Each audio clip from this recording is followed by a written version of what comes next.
How to Pray by R.A. Torrey, Chapter 6, being read by Peter John Parisi, also known as Brian D. Always praying and not fainting. In two parables in the Gospel of Luke, Jesus teaches with great emphasis the lesson that men ought always to pray and not to faint. The first parable is found in Luke chapter 11, verses 5 through 8, and the other in Luke 18, verses 1 through 8. Quote, "And he said unto them, Which of you shall have a friend, and shall go unto him at midnight, and say to him, Friend, lend me 3 loaves, for a friend of mine in his journey is come to me, and I have nothing to set before him. And he from within shall answer and say, Trouble me not, the door is now shut, and my children are with me in bed. I cannot rise and give thee. I say unto you, though he will not rise and give him, because he is his friend, yet because of his importunity he will rise and give him as many as he needeth." Unquote. Luke chapter 11, verses 5 through 8. Quote, "And he spoke a parable unto them to this end, that men always ought to pray, and not to faint, saying, There was in a city a judge, which feareth not God, neither regardeth man. And there was a widow in that city, and she came to him, saying, Avenge me of mine adversary. And he would not for a while, but afterwards he said within himself, Though I fear not God, nor regard man, but because this widow troubleth me, I will avenge her, lest by her continual coming she weary me. And the Lord said, Hear what the unjust judge saith. And shall not God avenge his own elect, which cry day and night unto him, though he bear long with them? I tell you that he will avenge them speedily. Nevertheless, when the Son of Man cometh, shall he find faith on the earth?" Unquote. Luke 18, verses 1 through 8. In the former of these two parables, Jesus sets forth the necessity of importunate in prayer in a startling way. The word rendered, quote, importunity, unquote, means literally, quote, shamelessness, unquote, as if Jesus would have us understand that God would have us draw nigh to him with the determination to obtain the things we seek that will not be put to shame by any seeming refusal or delay on God's part. God delights in the holy boldness that will not take no for an answer. It is an expression of great faith, and nothing pleases God more than faith.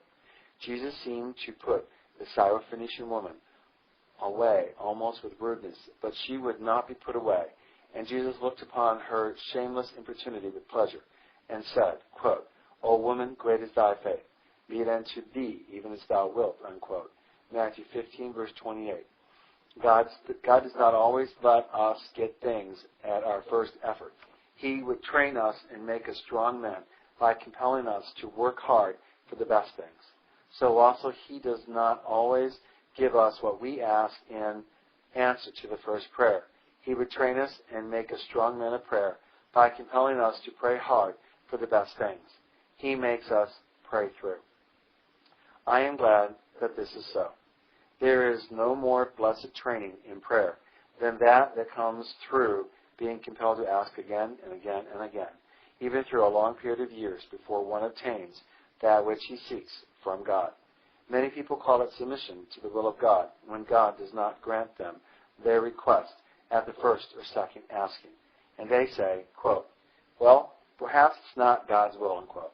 As a rule, this is not submission, but spiritual laziness.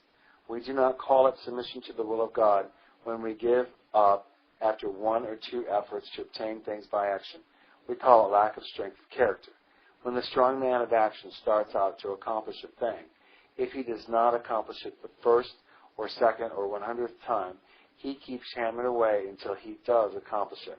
And the strong man of prayer, when he starts to pray for a thing, keeps on praying until he prays it through and obtains what he seeks. We should be careful about what we ask from God, but when we do begin to pray for a thing, we should never give up praying for it until we get it, or until God makes it very clear and very definite to us that it is not his will to give it.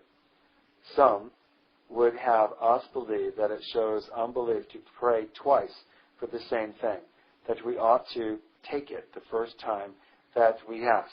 Doubtless there are times when we are able, through faith in the Word or the leading of the Holy Spirit, to claim the first time that which we have asked of God.